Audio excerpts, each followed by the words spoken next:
Hello friends जय Jagannath cooking with इति को आपण मानक अनेक अनेक स्वागत।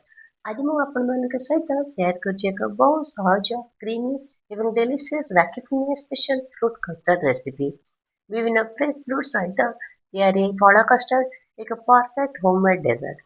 घरे थिबा सहज इंग्रेडिएंट्स रे याको खूब सहज प्रस्तुत करि परिबे। यह family dessert special occasion party किबा अतिथि ପାଇଁ बहुत बड़ ऑप्शन। ଆଜିର ଭିଡିଓରେ ମୁଁ ଆରମ୍ଭରୁ ଶେଷ ପର୍ଯ୍ୟନ୍ତ ରେସିପି ଷ୍ଟେପ୍ ବାଇ ଷ୍ଟେପ୍ ଦେଖେଇବି।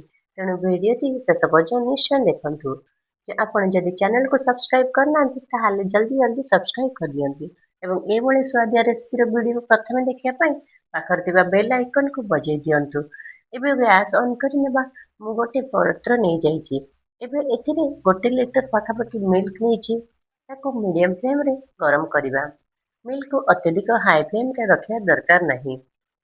ମିଡିୟମ ଫ୍ଲେମରେ ଧୀରେ ଧୀରେ ହିଟ୍ କରିବା ଭଲ। ମିଲ୍କ ଭଲ ଭାବରେ ଗରମ ହୋଇଗଲେ ଆଞ୍ଚକୁ ଲୋ କରିଦେବା। ମିଲ୍କକୁ ଯେତେ ଭଲସେ ଫୁଟାଇବା ଆମର କଷ୍ଟାର୍ଡର ଟେଷ୍ଟ ସେତିକି ହବ ଆଉ ଟେକ୍ସଚର ବହୁତ ଭଲ ଆସିବ। ମିଲ୍କର ଥିକନେସ୍ ହିଁ ଆମ କଷ୍ଟାର୍ଡକୁ ବହୁତ ବଢିଆ କରିଥାଏ। ମିଲ୍କ ଗରମ ହେବା ପରେ ଏଥିରେ ଆବଶ୍ୟକ ଅନୁସାରେ 2ରୁ 3ଟା ଗୁଜୁରାତି ଦେଇ ଭଲ ଭାବରେ ମିଲ୍କକୁ ଘାଣ୍ଟି ନେବା। ଏବେ ଆମେ ଗୋଟେ ବାଉଲରେ 2ରୁ 3 ଚାମଚ ମିଲ୍କ ନେଇଯିବା। ଆପଣ ଚାହିଁଲେ ସିମ୍ପଲ ପାଣି କିମ୍ବା କୋଲ୍ଡ ମିଲ୍କ ନେଇପାରିବେ। ଏଥିରେ 3-4 ସ୍ପୁନ କଷ୍ଟାର୍ଡ ପାଉଡର ନେବା।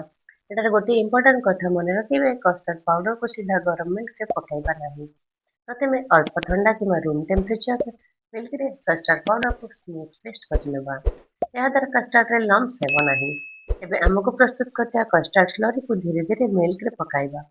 କଷ୍ଟାର୍ଡ ସ୍ଲରି ପକାଇବା ସମୟରେ ଲଗାତାର ଘାଣ୍ଟିବା ବହୁତ ଇମ୍ପୋର୍ଟାଣ୍ଟ।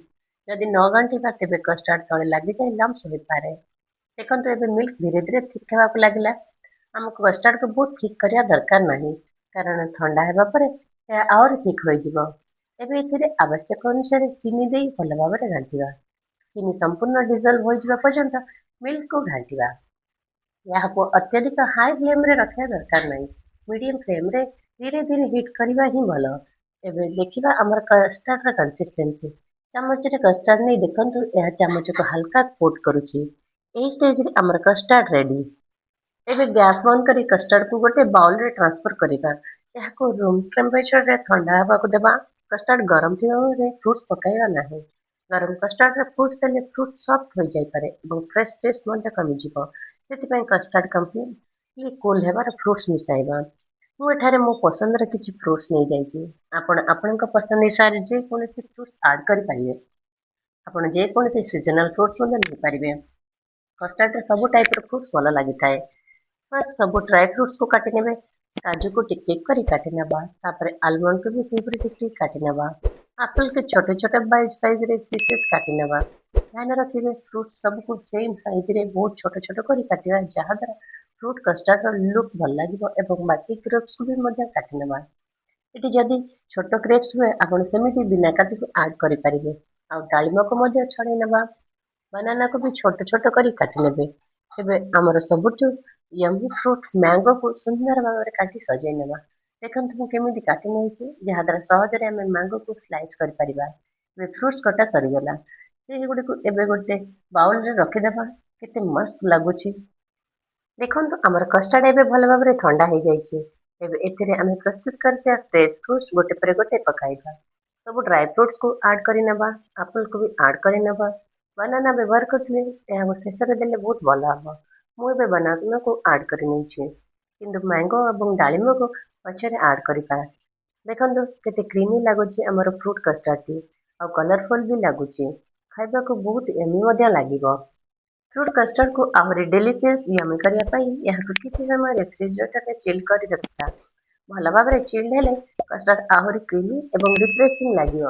ଗରମ ହଉ କିମ୍ବା ଥଣ୍ଡା ଦିନ ହଉ, ଯେକୌଣସି ଫେଷ୍ଟିଭାଲ ହଉ, ଏହା ଏକ ପରଫେକ୍ଟ ଡେଜର୍ଟର କାମ କରେ। ତାହେଲେ ଆମର ଚିଲ୍ଡ ଫ୍ରୁଟ୍ କଷ୍ଟାର୍ଡ ରେଡି। ଆମେ ରଖିଥିବା ମ୍ୟାଙ୍ଗୋରୁ ସ୍ମଲ୍ ସ୍ମଲ୍ ପିସେସ୍ କାଢିଦେବା। ଦେଖନ୍ତୁ ଧ୍ୟାନ ଦେଇ କାଢିବେ, ଯେପରି ଭଲସେ ଛୋଟ ଛୋଟ ପିସ୍ ହେଇଯିବ।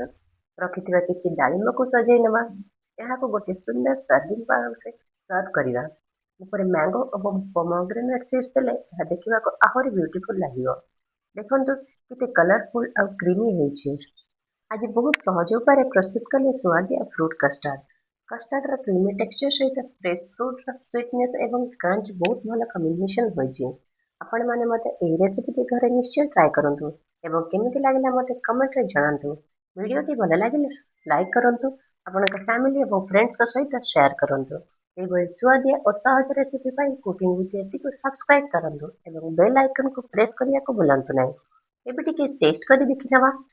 ବହୁତ କ୍ରିମି, ଫ୍ରୁଟି ଏବଂ ଡେଲିସିୟସ୍ ହୋଇଛି।